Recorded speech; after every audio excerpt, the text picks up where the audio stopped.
온 세상의 주인이신 창조주 하나님, 다스리라는 말씀에 불순종한 이 세상을 바로잡아 주시옵소서. 하나님의 형상대로 지음받은 우리들입니다. 우리를 끌고 다니는 수많은 생각과 감정에 시달리지 않도록 상처나고 찢겨진 마음의 고통과 아픔과 혼돈으로부터 벗어날 수 있도록 우리를 구원하여 주시옵소서. 우리를 견고하게 지켜주실 수 있는 능력의 하나님을 믿습니다. 우리의 성벽이 되시고 우리의 반석이 되어주시기를 간구하오니 세상의 헛되고 허탄한 것에 마음을 빼앗기지 않도록 우리를 붙잡아 주시옵소서. 걱정과 근심과 염려로부터, 시기와 질투와 분노로부터, 불안과 초조와 두려움으로부터, 교만과 허영과 탐욕으로부터 우리를 구원하옵소서. 나의 반석이신 하나님을 찬양하며 말씀의 길을 따라가는 새로운 피조물로 형통과 평화와 은혜의 길을 가게 하옵소서. 예수님의 이름으로 기도드립니다. 아멘.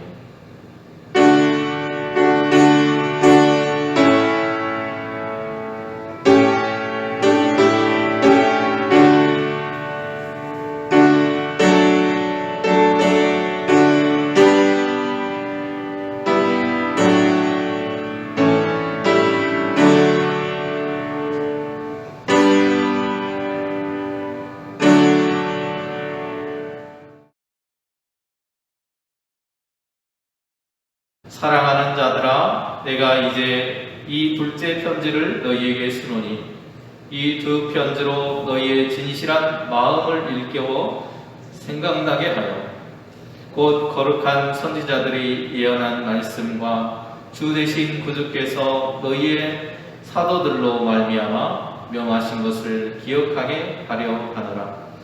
먼저 이것을 알지니 말세에 조롱하는 자들이 와서 자기의 정욕을 따라 행하며 조롱하여 이르되 주께서 강림하신다는 약속이 어디 있느냐? 조상들이 장후로부터 만물이 처음 창조될 때와 같이 그냥 있다 하니 이는 하늘이 옛적부터 있는 것과 땅이 물에서 나와 물로 성립된 것도 하나님의 말씀으로 된 것을 그들이 일부러 잊으려 함이로다. 이로 말미암아 그때의 세상은 물이 넘침으로 멸망하였으되 이제 하늘과 땅은 그 동일한 말씀으로 불사르기 위하여 보호하신 바 되어 경건하지 아니한 사람들의 심판과 멸망의 날까지 보존하여 두신 것이니라. 아멘. 오늘은 거짓 교사에 대한 경고라고 하는 제목으로 그런 주제를 가지고 함께 말씀을 나누겠습니다. 요즘에 이런 이야기가 있었습니다. 징벌적 손해배상이라고 하는 그런 이야기가 있었어요. 조금 어려운 법률 용어입니다. 이 징벌적 손해배상이라고 하는 그런 내용을 찾아보니까 이런 거예요. 위키 백과사전에 보니까 징벌적 손해배상이라고 이렇게 표현을 했고요.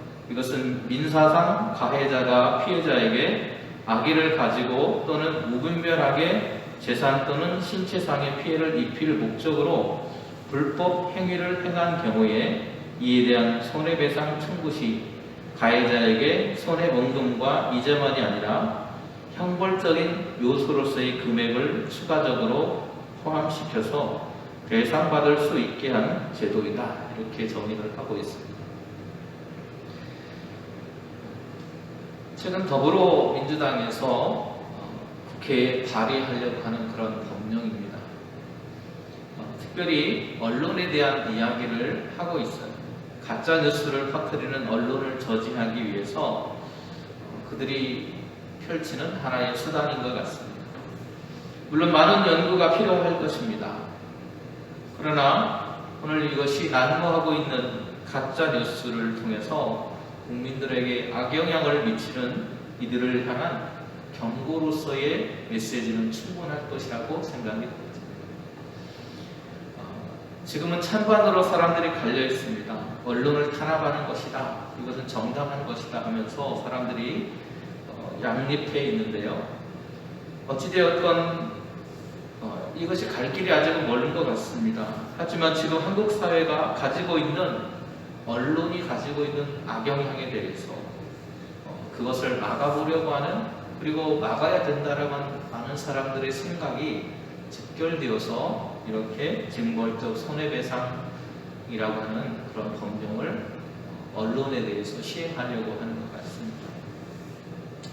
그런데 오늘 본문 내용을 보시면 바로 그런 징벌적 손해배상을 이야기하는 것처럼 거짓 교사들에 대해서 베드로가 경고하고 있는 내용을 담고 있습니다. 이 시간 이 말씀을 중심으로 지금까지 우리가 살펴왔던 여러 가지 모습들이 있었습니다. 계속해서 우리가 말씀을 살폈는데요. 베드로후서에서 계속해서 우리가 거짓 교사들의 행위가 어떤 것이었는지, 또 그 특징이 무엇이었는지, 그리고 그들의 운명이 어떻게 될 것인지에 대해서 지난 3시간 동안 우리가 함께 말씀을 나누었고요. 그리고 오늘은 베드로가 그들에게 주는 그들에게 대한 거짓 교사에 대한 경고에 대한 이야기를 오늘 본문이 담고 있습니다. 그 의미를 이 시간 함께 되새기면서 우리의 삶에 적용해 볼 수 있기를 바랍니다. 오늘 본문 속에서 베드로는요, 이 편지를 쓰는 이유, 앞에 베드로 전서와 두 번째 편지인 이 베드로 후서를 자기가 쓴 이유에 대해서 설명을 하고 그것이 왜 쓰여졌는지 그 목적에 대한 이야기를 1절과 2절에서 하고 있습니다. 우리가 어떤 말을 하거나 글을 쓸 때는 그냥 막 마구잡이로 써내려가는 경우도 있긴 하지만 대부분의 사람들이 그렇게 쓰는 것이 아니라 이 글을 어떤 의도로 누군가에게 들려주기 위해서 글을 쓰거나 말을 한다는 것이죠. 어떤 목적이나 이유를 가지고 글을 쓰거나 말을 하는 것입니다. 베드로는 두 번째 편지를 쓰는 이유에 대해서 말하고 있는데 그 이유는 나는 여러분의 기억을 되살려서 여러분의 순수한 마음을 일깨우려고 하는 것입니다 라고 1절에서 이야기하고 있어요. 방금 제가 읽어드리는 것은 세번역이라고 하는 그런 번역본의 이야기고요. 개역개정은 어떻게 표현하고 있느냐, 이렇게 표현합니다. 너희의 진실한 마음을 일깨워 생각나게 하기 위해서 내가 지금 편지를 쓰고 있다 라고 말합니다. 결국 베드로는 이 편지를 쓰는 목적이 편지를 읽음으로 인해서 거짓 교사들의 거짓 가르침을 통해서 잊고 있었던, 아니 거짓 교사들이 그들이 가지고 잊으려고 하고 잊고 있었던 어떤 이야기, 기억들을 다시 되살려 주려고 하는 목적을 가지고 이 편지를 썼다라는 것입니다. 그들이 기억해야 될 것, 다시금 되새겨서 생각해 보아야 될 것이 무엇이었을까? 오늘 2절은 그것이 무엇이었는지에 대해서 이야기해 줍니다. 이렇게 말해요. 거룩한 선지자의 예언의 말씀과 사도들을 통해서 주신 주의 명령을 기억나게 하려는 의도를 가지고 이것을 썼다는 거예요. 다시 말하면 하나님의 말씀이 그들에게 다시금 되새겨져서 그들이 바른 신앙의 길을 걸어갈 수 있도록 하기 위해서 쓰여졌다는 것입니다. 그것을 기억할 때 순수했던 그 마음, 원래 순수했던 하나님을 믿을 때, 예수님을 믿을 때, 처음 신앙을 가졌을 때 그들이 순수했던 그 신앙의 모습으로 그들의 마음이 회복되기를 바란다는 그런 의미로 쓰고 있는 거예요. 여기서 순수하다라고 하는 그런 말은 엘리케리네라고 하는 그런 말이 쓰였습니다. 엘리케네라고 하는 그런 말인데 이 말은 어떤 뜻이냐면 혼합되지 않았다, 뭔가에 오염되지 않았다라는 그런 뜻을 가지고 있어요. 그래서 2장 3절에 보면 이렇게 말하죠. 베드로가 탐심으로 지은 말을 너희가 했다라고 하는 그런 이야기를 해요. 욕심에 이끌려서 그 욕심에 혼합되어서 그들의 무엇인가를 이야기했다라는 것입니다. 무언가를 만들어냈다는 거예요. 그리고 2장 9절에서는 뭐라고 말하냐면 더러운 정욕 가운데에서 너희가 그 일을 했다라고 말을 합니다. 오염된 그들의 마음이 회복되어야 한다는 이야기를 하고 있는 거예요. 이것이 앞에서 우리가 처음 서두에서 이야기했던 징별적 손해배상이라는 그 내용이 언론의 본래의 그 역할, 언론으로서의 역할을 잊고 악의적으로 누군가를 깎아내리거나 또 그들에게 잘못된 그런 프레임을 씌워서 그들이 어려움을 당하도록 하려고 하는 그런 의도를 가지고 무분별하게 뭔가를 써내려가는 그들의 왜곡된 행위를 저지하기 위해서 만들어진 법이라고 그랬잖아요. 바로 그러한 사실을 왜곡하는 행위로부터 본래 그들이 가지고 있었던 순수한 것, 정말 진실이 뭐고 사실이 무엇인지를 그것을 읽는 사람들로 하여금 들을 수 있도록 언론의 역할을 회복할 수 있기를 소망하는 마음처럼 오늘 베드로는 지금 거짓 교사들이 처음부터 그랬던 사람들이 아니라는 거죠. 그래서 그들이 돌이키기를 바라고 또 이 글을 읽고 있는 성도들이 그들의 말에 현혹돼서 그들을 쫓아가는 그런 태도를 취하는 것이 아니라 하나님의 원래 우리에게 주셨던 그 말씀, 계명들이 무엇이었는지를 다시 한번 생각하고 그들이 잘못 믿고 있는 것이 무엇인가를 돌이켜서 하나님의 백성으로서의 삶을 살아가기를 원해서 이 편지를 쓰고 있다라고 이야기하고 있는 것입니다. 그렇다면 베드로는 이 편지에서 성도들이 먼저 알아야 될 것이 있다라고 얘기를 하고 있어요. 말세라고 우리가 흔히 말을 합니다.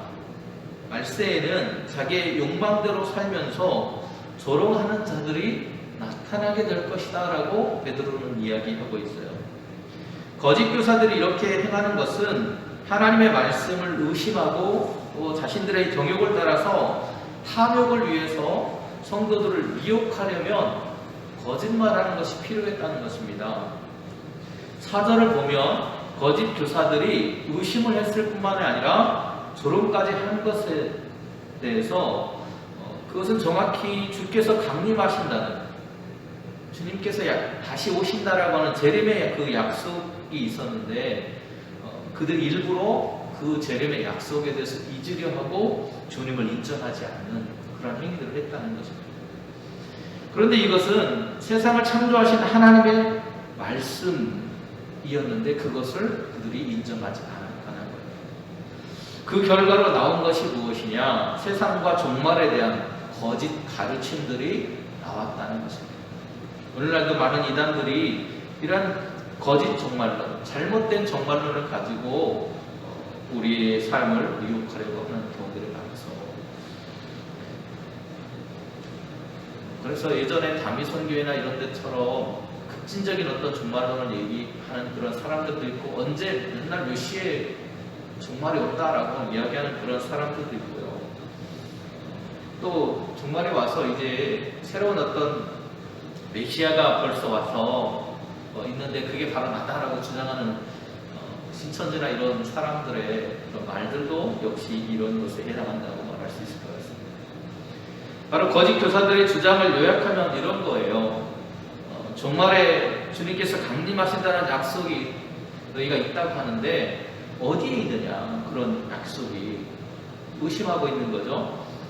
그리고 세상 만물이 창조 이후로 그대로 있는데 세상이 그대로 있기 때문에 너희가 주장하는 그런 종말에 대한 그 종말이 되면 주님께서 다시 온다라고 하는, 강림해서 사람들을 심판한다라고 했는데 그런 일은 일어나지 않을 거라고 하는, 그건 근거 없는 이야기라고 말하고 있는 거예요. 그런데 오늘 우리의 근거는 무엇입니까? 하나님의 말씀이죠. 그런데 그들은 하나님의 말씀에 근거를 두는 것이 아니라 자신들이 생각하고 있는 생각, 자신의 생각, 사사로이 풀어낸다고 그랬죠. 자신의 생각으로 그것은 아니라고 말하고 있는 겁니다. 그들은 하나님의 말씀에 비추어서 그 하나님의 말씀을 연구해서가 아니라 그냥 자신의 생각으로 그것은 그런 일들은 없다. 왜? 지금까지 종말이 오지 않았기 때문에 앞으로도 오지 않을 거야 라고 그들 스스로 결정해버렸다는 것이죠. 또 그들 자신의 세상에 썩어질 더러운 정욕에 의해서 자기들의 욕심 때문에 그런 것은 결코 일어날 수가 없다라는 거예요. 자기들의 기득권이 그대로 살아있어야 되기 때문에요. 그런 얘기들을 하고 있는 것입니다. 거짓 교사들은 주의 오시는 것뿐만 아니라 최후의 심판을 거부하고 있는 것입니다. 대신에 그들은 거짓으로 자유를 준다고 약속합니다. 자기가 스스로 영생을 준다거나 이런 이야기들을 하죠. 이것은 하나님의 말씀을 자신의 약속으로 대치시켜버린 거예요. 주님의 재림과 최후의 심판을 부인한 채 도덕적으로 무책임한 방종을 조장하는 모습이 바로 그들의 모습입니다. 최영삼 교수가 쓴 공동서신의 신학이라고 하는 그런 책에 보면 이렇게 이야기를 해요. 그들의 주장은 세상이 창세 이후로 아무것도 바뀌지 않고 모든 것이 그대로 있다는 그런 논조에 헬라의 세속 문화에서 유행하던 당시의 생각들, 그런 사조들에 의해서 만들어진 것이다 라고 말을 합니다. 거짓 교사들은 세상과 정말, 즉 우주와 역사에 관해서 성경에 기록된 말씀이나 또 지금까지 사도들이 하나님 주님께 배워서 그것을 전했던 어떤 사도들의 전통의 가르침을 버리고 당시에 통용되었던 통상적이었던 세속의 철학과 문학에서 그들이 경험한 그 이야기들을 가지고 말씀과 주의 명령을 의심하고 조롱했다고 이야기하는 것입니다. 베드로는 거짓 교사들의 의심과 그런 조롱에 대해서 그대로 자시한 것이 아니라 반박했어요. 그 반박을 위해서 쓰여진 것이 5절 이하의 말씀입니다. 그들이 하나님의 말씀을 일부러 잊기를 원했다고 폭로하고 있어요. 그들이 부인하고 대적하는 것은 결국에 교회가 아니라 하나님의 말씀이었다라는 것입니다. 구원을 이루시는 약속이라고 하면서도 세상을 창조하고 보존하시는 하나님의 능력과 통치의 수단인 말씀, 그 말씀을 우리는 바라보아야 되는데 그것을 그들은 모른 채 했다는 거예요. 베드로는 바로 이 말씀은 동시에 심판의 원리가 된다고 이야기해주고 있습니다. 본문에서 저들이 부인한 하나님의 말씀이 장차 임하게 될 종말의 근거가 되는 것을 말하고 있어요. 하나님의 말씀은 창조 때부터 있었습니다. 그래서 창조의 그런 원리로 하나님 말씀이 작용을 했어요. 또 만물을 붙들고 계시는 하나님의 통치의 원리이기도 한 것이 하나님의 말씀입니다. 자신들을 죄의 값을 용서하고 주님의 피로 사주셔서 속죄해 주셨음에도 불구하고 그것을 부인했어요. 거짓 교사들은 그러기 때문에 단순히 하나님의 창조 역사뿐만이 아니라 그 말씀을 붙들고 계시는 최고 통치자인 하나님을 부인한 것이 된 것입니다. 그들은 만물이 그대로 있다고 성도들을 현혹시켰습니다. 그런데 거짓 교사들이 주장한 것처럼 만물이 그대로 있었느냐? 그렇지 않다는 거예요. 베드로는 하나님의 말씀을 통해서 하늘과 땅이 창조되었다고 이야기합니다. 그래서 물 속에 있던 육지가 하나님 말씀에 의해서 드러났어요. 물이 갈라지면서 그런 모든 것들이 하나님의 그런 말씀을 통해서 이루어졌다고 말합니다. 썩지 않고 변하지 않는 하나님의 말씀. 그리고 그들이 변함없이 있다고 여전하다고 주장하는 그때의 세상은 아마도 노아 시대의 그런 이야기인 것 같아요. 노아의 홍수로 인해서 물에 의해서 이미 그 땅은 멸망을 당했다고 말하고 있습니다. 그리고 현재 우리가 살아가고 있는 세상은 하늘과 땅은 그때의 그 동일한 말씀으로 간직되어 와서 이제는 경건치 않은 사람들의 멸망과 심판의 날을 위해서 그것이 간직되어 있다는 거예요. 그들이 심판이 없다고 하나님 심판은 오지 않을 것이라고 말했는데 그것이 심판이 없어서 그리고 오지 않아서가 아니라 창세기를 보면 그들의 죄가 세상에 가득 찼을 때 그들에게 심판하시는 하나님의 모습이 나타나죠. 마치 그것처럼 과거의 말씀으로 창조된 세상이 현재에도 고화처럼 보존되고 있는 것은 경건하지 않은 사람들의 멸망과 심판의 날이 그때가 아직 차지 않았기 때문이라는 겁니다. 그리고 그때가 되면 그들을 불사르기 위해서 준비되어 있다는 것. 죄수들이 감옥에 갇혀 있는 것처럼 하나님께서 그것을 간수하고 계시다고 말하고 있습니다. 이제 결론적인 이야기를 하겠습니다. 거짓 교사들은 이성 없는 짐승처럼 자신들의 욕망을 채우기 위해서 하나님께서 창조하신 사실도, 하나님 우리의 죄를 용서하신 주님이시라고 하는 사실도, 또 여전히 우리의 삶을 보존하고 계시고 우리를 오래 참고 계시다는 그 사실도, 그리고 앞으로 우리를 심판하실 분으로 다시 오실 분이라고 하는 그 사실도 일부러 외면하면서 살아가고 있다는 것입니다. 그러나 우리가 외면하려고 한다고 해서 하나님의 역사가 외면되거나 사라지지 않는다는 것입니다. 거짓된 말과 삶의 행위는 우리가 아무리 하나님을 부인하려 해도, 진실에 대한 것을 눈감으려고 해도, 거짓 뉴스를 퍼뜨려도 거짓으로 남는 것이 아니고 반드시 드러나게 된다는 것입니다. 그리고 그들은 마침내 심판받게 될 것입니다. 언제처럼요? 처음 땅이 물로 심판을 받았던 것처럼 심판을 받게 될 거랍니다. 그렇게 우리가 해야 할 것은 베드로가 우리에게 당부하는 것처럼 선지자들과 사도들을 통해서 주신 그리스도의 말씀을 기억하고, 그분이 우리에게 심판으로 다시 오실 분이라고 하는 사실을 기억하고, 종말의 그 시간을 준비하면서 그리스도인답게 살아가는 것이 필요하다고 말하고 있습니다. 저와 여러분이 바로 그러한 그리스도인으로 살아가는 삶이 되어지기를 간절히 기도하시겠습니다. 내려오신 하나님, 오늘도 베드로의 그러한 입술을 통해서 거짓 교사들은 반드시 심판을 받게 될 것이라고 말씀하십니다. 하나님, 우리의 생각으로, 우리의 그러한 사고로 하나님의 뜻을 온전히 헤아릴 수 없고 하나님의 큰 뜻을 헤아릴 수 없음에도 불구하고 우리는 하나님의 뜻을 외면하려 하고 하나님을 부인하려고 하는 거짓된 우리의 욕망과 욕심에 이끌려 살아가는 삶의 모습을, 태도를 가질 때가 있는 것 같습니다.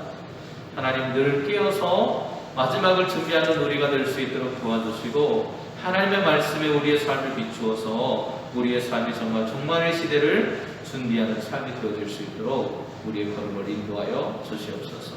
예수님의 예수님의 이름으로 기도드립니다. 아멘.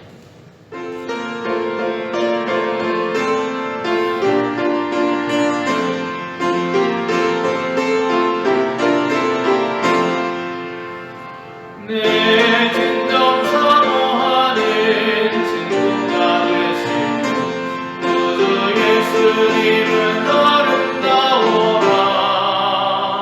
산 밑에 백합화요 빛나는 새벽별 주리며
물불이 두렵지 않고 장검도 겁없는 주는 높은 산성 내 방패시라. 내 영혼 먹이시네 은혜 누리고 나 친히 주를 뵙기 원하네. 주는 저 산 밑에 뵙다 빛나는 새벽별 이 땅 위에 비길 것이 없도다.